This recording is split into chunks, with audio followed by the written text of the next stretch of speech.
All right, live from Indie Week's office. This is Darryl. I'm Cam. And we have a special guest. Hey, what's up? Tiago. From? ETNO, Brazil. From Brazil. Yeah. Winners of Indie Week 2017. We'll talk about that in a bit.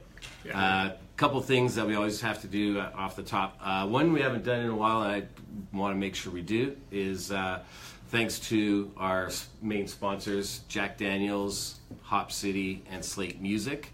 We wouldn't be able to do this kind of stuff without them. Yeah. Also, our early bird applications just closed for Canada. They're still open in the UK, which means it's only $10. uk.indieweek.com/apply or canada.indieweek.com/apply. So price went up for Canada. It's now $20, but UK it's still 10. And remember, it is UK and European artists only for the Indie Week UK. Yeah. So so that's off the top, and then we always chit chat about stuff that went on. Yeah. Well, last week we had a big party at Ballroom for your birthday, and we had That's right. 6 at Best from Seneca, Marlon Chaplin, and Black Dog Ballroom. It was a really fun night. Yeah, it was great, and it was great to catch up with some of those guys. Like Black Dog Ballroom, I hadn't seen Mike in a while, and had a really good chat, and we're going to work on some stuff for Indie Week. Yeah, thanks to Jen from Mobius, who gave out download cards to everyone in the crowd for Marlon's new single, which is great. There's a lot of Sam Roberts and Marlon, I figured out that night. Oh, yeah? Yeah, which is kind of cool. Sam does well here, and hopefully Marlon to do the same. So nice. And I guess next week we'll probably have the announcement for who's going to be playing in March at the Ballroom Bowl. We'll probably actually have it on our Facebook, like tomorrow or the day after. Yeah. And outside of that, I haven't seen many shows. I've just been watching the Olympics. So. Yeah, I didn't do anything. I recovered. Yeah. That's what I did. I recovered. But there were some cool things in the news. Congrats to our friends in Crownland in the city of Oshawa. Gave them a Culture Counts Emerging Artist Award. Yes. And I actually, I was talking to Leon from the Lazies last night, and he's working with them on songwriting and stuff. And I'm working on a little project with Leon that hopefully we'll be able to announce pretty soon as well. Cool. There's a lot of good things happening for Crownlands. They signed an agency deal as well, and they're on a bunch of our Spotify playlists as well from last year, and I was going through them, and some great new music from them. They're awesome. I really thought they're pretty exciting. Yeah. They would have played Indie Week last year, but they got on a tour instead. So we forgive them. We still love them. Yeah, a two-piece who don't use a guitar, I guess. No, bass. Bass. But speaking of guitars, there's some news from what's going on with Gibson. They're possibly in bankruptcy. I've been kind of saying it for the last year, and I think we even talked about it in Brazil. Yeah, talked about Gibson. Yeah. They've kind of now it's out in the open that they're potentially going to go bankrupt, and it's a shame that that's such a classic guitar.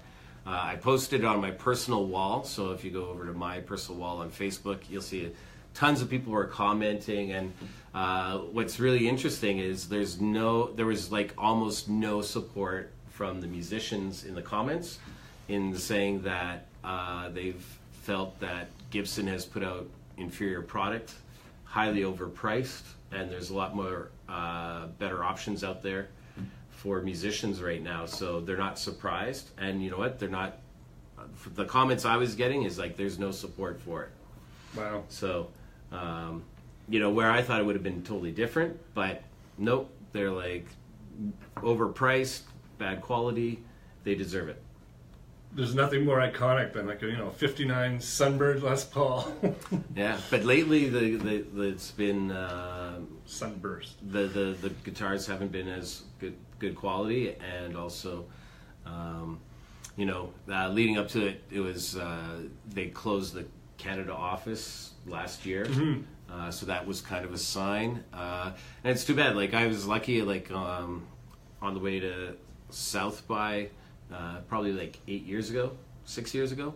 We were able to tour the factory in Memphis and got to see the whole process from start to finish. And when you're there, you kind of understand why it's pricey. They're drying this really crazy wood for years before they can use it, and so and there's I think from start to finish, the guitar takes a whole month to produce. So there's a lot of work and a lot of different hands involved in making it. So you understand why it's pricey. But yeah, a lot of unhappy people. Yeah, it was like Gibson Canada was fantastic with Tina and Brad and the Gibson bus, and they used to do Juno parties, and they were very supportive of Canadian artists. You could go down, borrow a guitar for a tour, and it's really sad that they're going to be possibly gone. So, well, the Gibson Les Paul Studio is my guitar when I played. So, but that like the comments that were on my wall is like that there is a lot of other options out there. Mm-hmm. So like PRS was one that's kind of being used right now quite a bit. Fender, of course. Right. So Gibson Firebird. Makes me sad. It's just having posters on the wall of my favorite bands, and they all had Gibson guitars. Yeah, but the thing is, to me, it's not even a surprise because I go to these festivals, and most of the time now it's like out of 6 bands I see 2 guitars. Sometimes I don't see a bass. In fact, talking about Crownlands, it's 2 guys. So bands aren't bands like they used to be, where the common setup was 2 guitars, bass, drums. Right? So my prediction is the next one up might be Marshall, might be Pearl, right? Because I'm just saying that again. I think Pearl is kind of far though. I don't know. We'll see. Because again, it's a really popular choice. It's a popular choice, but all of those companies are not selling what they used to. Oh yeah, for sure. Right? And when they're used to selling a high amount, and then they get all this stock and inventory, and then that doesn't sell, then they got to offload somewhere. And factory rentals and everything else that goes, the domino effect. You're renting out 400,000 square feet to make 20 guitars a month. Yeah. Or whatever. Yeah. And then the other thing too is the first thing is you can already see it is marketing has gone less and less for each of those companies. You don't see them sponsoring as many things as they used to. You don't see them at events. Even artist endorsements. That was one thing that was really highly publicized. Mastodon's guitarist was there's a whole blog about how unhappy he was with Gibson, right? But we're seeing less and less of that these days. So we'll see. I think people are buying emulators, plugins, software, laptops. That's true. Looping pedals. Yeah. And they're plugging directly in instead of having an amp, or they're having a tiny amp instead of a big amp. Yeah. You don't see Marshall stacks like you used to. No, that's true. Right? So, I think Marshall might be the next one. Less Max, more stacks, kids. And quick shout out, I see Sarah, again from Denmark, is watching. Sarah, we have to connect. Yes, I know. I said it last time, and I owe you a message. So hopefully next week we could do a Skype. I want to say congratulations to the Nude Dogs, who are now known as Bad Waitress, who played for us last November, at our Music Ontario showcase, and amongst others. I think they did a couple shows. But yeah, they've changed their name to Bad Waitress, and they've signed with Royal Mountain Records, which is great, which is Colorado's label. Yeah, congrats to those guys. Those girls. Girls, yeah. Yes. But they were creating a big buzz around the Toronto scene, and I remember when we submitted some of the lineups to the venues, they came back to us right away, this is going to be a great show. Thanks for putting them on. So they're in very good hands, and hopefully they'll remember us and play again for us this year. So yes. Talking to you guys soon. Absolutely. What's up? What's next? That's pretty well all the news. Of course, I have my book every week. Right. Fantastic book. One of the 2 Bowie books that I've read after his passing, David Bowie, A Life. It's an oral history, which I love. Oral history is when it's one comment after another by people involved in his life. So it's not just an author talking about the artist. It's a running commentary by all those involved. And it's interesting, a lot of the commentary from outside of the other Bowie books is different, and now he's passed. I think people tend to be a little more honest. They're not worried about him reading it and what he would have thought. And fantastic book. I don't know, was Bowie an influence on you at all, or not really your generation? Well, I wouldn't say it's my generation specifically, but I mean, I really like some of his music, but I think more of his performance and his delivery on stage and as an artist, that's something that inspires me. I mean, to think outside the box, to, you know, reinvent yourself and try not to always, you know, try to fit into labels or you know, because he's the one that's been transformed. Every time I think about, you know, whether you want to try something different or not, I remember Bowie. Because he has so many phases, and it contributes to like such a rich artistic, you know, contribution that he did. So it's insane. You might like Tin Machine. Tin Machine? Yeah, that was when David wanted to be in a band with Hunt and Tony Sales and Reeves Gabrel. Yep. And it's just a 4-piece hard rock band. They did 2 albums that are vastly underrated, although most people in this book hated Tin Machine. But love Tin Machine. I saw Tin Machine live. I thought they were fantastic. Yeah. And that was just cool, another one of those different things. Look for it, yeah. Yeah, and the other thing is like just the impact he had on just influencing generations of musicians. Mm-hmm. One that sticks out to mind is Faith No More, who's like a big influence on me. Like, they're one of my favorite bands, but they had a song called I believe it's Land of Sunshine, and they wrote it based off of kind of like a method David Bowie used. And David Bowie would take just phrases and then rip them up and throw them down, and then that's the lyrics, right? So sometimes it kind of doesn't make sense. Faith No More did that, but they did it with fortune cookies. They cared a lot. Yeah. So Land of Sunshine is fortune cookies. And of course, Bowie was brilliant in the internet. Like, he was one of the first artists to have a working site where he actually talked to fans, and also financially, he started Bowie Bonds, you know, on the internet, which was a brilliant idea of basically renting out his publishing. You rent it out for like 10 years and draw dividends on it. So he was so far ahead of the curve in so many ways. Yeah. It's a really good book and highly recommended. Awesome. I'm going to probably check that one out when I have time in 2 years. I still haven't looked at the book that I read the first chapter. What, Mixer Man? Yeah. Great book. I pulled it out the other day, looked at it, and that's about it. Yeah. Shout out again, Single by Sundays. Looks like they're in Harrisburg. Pennsylvania. Yeah, says hi from Harrisburg, so hi to Single by Sunday. They'll be here soon. Yes. Next Saturday night at Kensington Hall. Excellent. All ages show. Cool. So, as you know, we have a guest. Yeah. Tiago from ETNO.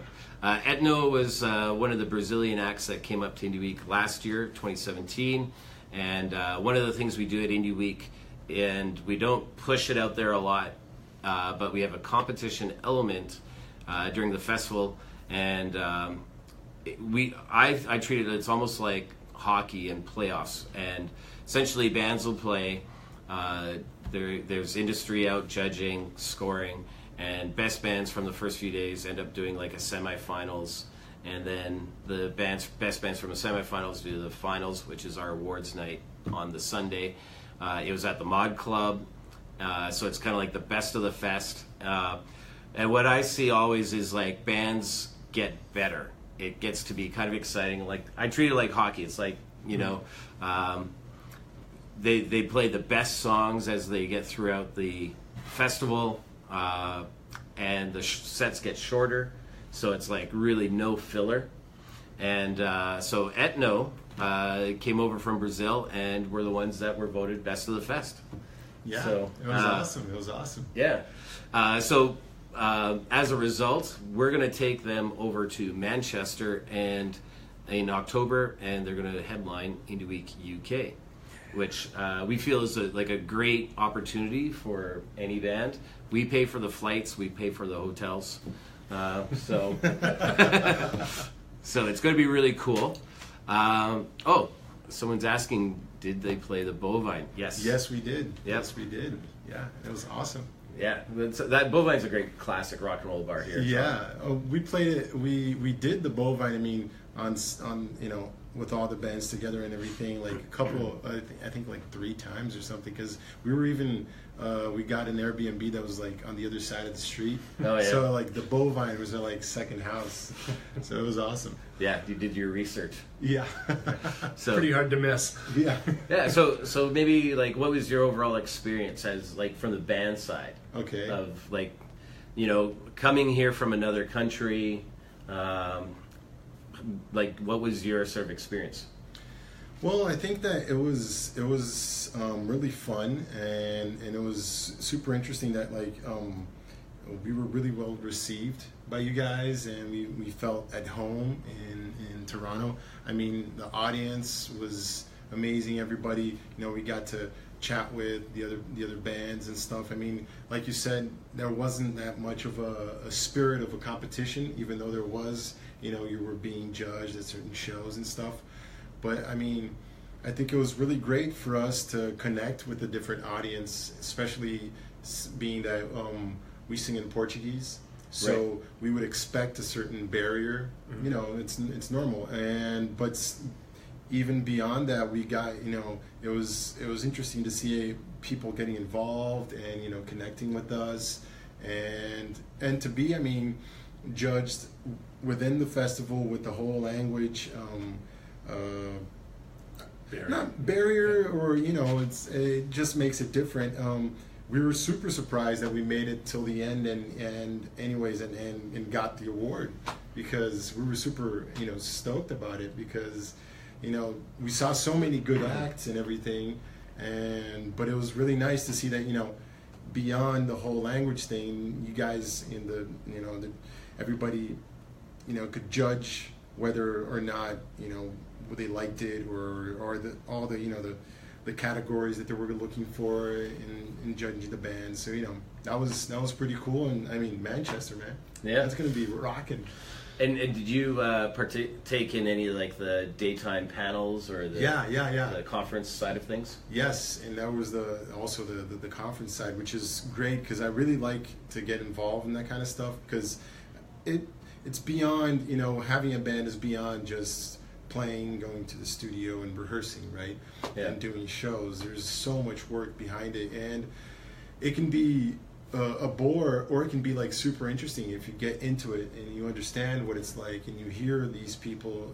You get, you know, a chance to see people in the industry, you know, talking about things that you experience, and, you know, and getting more information on how to get your band out there, how to promote. And I thought that side of it was, you know, you guys had some really great people talking, like Martin Atkins and Chuck Randall. Chuck Randall, yeah, from I was going to say Chuck something, but yeah, Chuck Randall from you know, Alice in Chains and all these great acts. So it's, for me as a fan, also it's cool to, you know, it's exciting to be close to these guys and listen to them talk about, you know, these acts that were the ones that, you know, inspired me as a musician, you know, as a fan, as a music lover and stuff. Yeah. So I thought that the festival was insane. It was great. I had a lot of fun. Awesome. Super excited to come back this year. Yes. One thing I found with the bands during Indie 101 is, like, during the day it was a lot easier for the bands after the seminars to talk to each other, as opposed to a crowded bar or seeing their set and having to rush somewhere else. I found bands like sitting down and having a beer after the panels and stuff, which is great, and they got to know each other. Yeah. That's where, like, some of the connections in the business takes place. Exactly. You know, and I stress it all the time. Like, Canadian Music Week is coming up, South by Southwest is coming up. Just go. Even if you're not playing, that's where you're going to meet people that could potentially help you out with your career. Work the line. Right. Yeah. Everywhere, yeah. Like I'm you know, I'm thinking of going to South by. Like, I don't have a pass, but I'm still going to go. That's where potential sponsors, potential headliners, and all that kind of stuff. Like, that's where we do business. You know, and also it's a gathering of people that are international. So you just, there's a cost to go to one place, but there's people from all over the world there, and that costs much less than traveling everywhere. And I noticed, I got to just do a quick shout out. We've got a couple comments.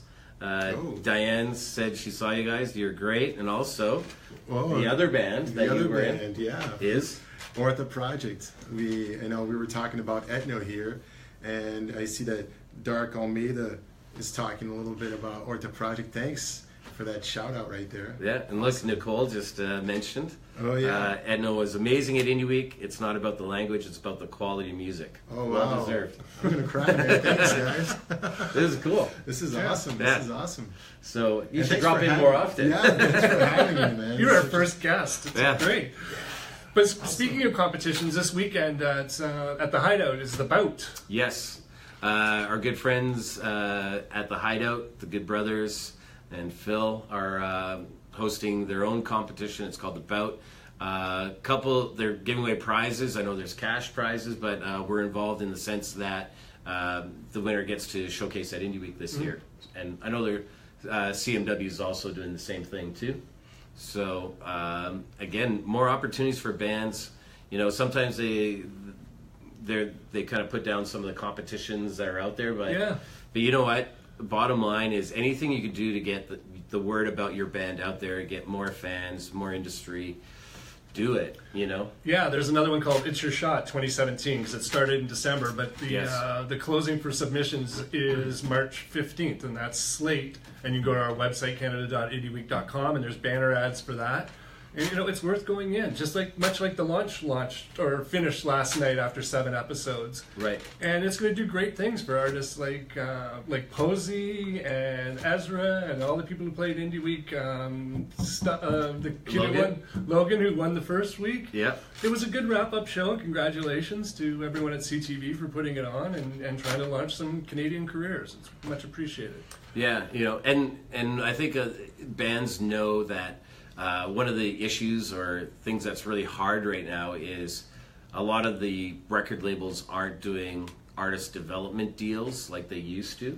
So, you know, these are the kinds of things that help get you out there a little bit more, a little bit, you know, everybody hates the word exposure, but the reality is you do need to get in front of more people, and you need to get in front of people that are outside your regular audience to be able to grow your audience. Yeah, back when I did A&R, I had money. I had demo budget money. So there's a band, I'd go see him a couple times. If I liked him, I could throw $1,000 at him or $1,500, put him in the studio, see how they reacted. Exactly, yeah.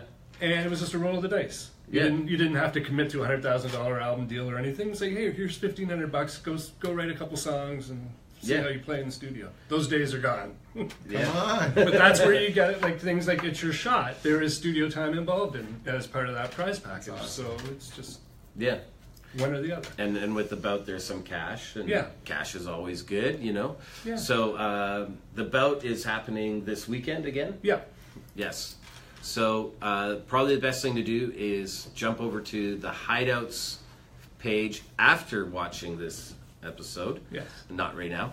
But jump over to the Hideouts Facebook page. All the info will be there. The Bout is the name of it. And I think they've got a 4 a.m. liquor license for it. I think they do. And I think there's a 4 a.m. at the Paddock for the next 11 days too. So. Oh, really? Yes. 4 a.m.'s all around. Yeah. Welcome to Toronto. So yeah, if you're one of the bands who played Indie Week and you're playing the Bout, just throw it on our wall as well and let us know when you're playing and when your set time is.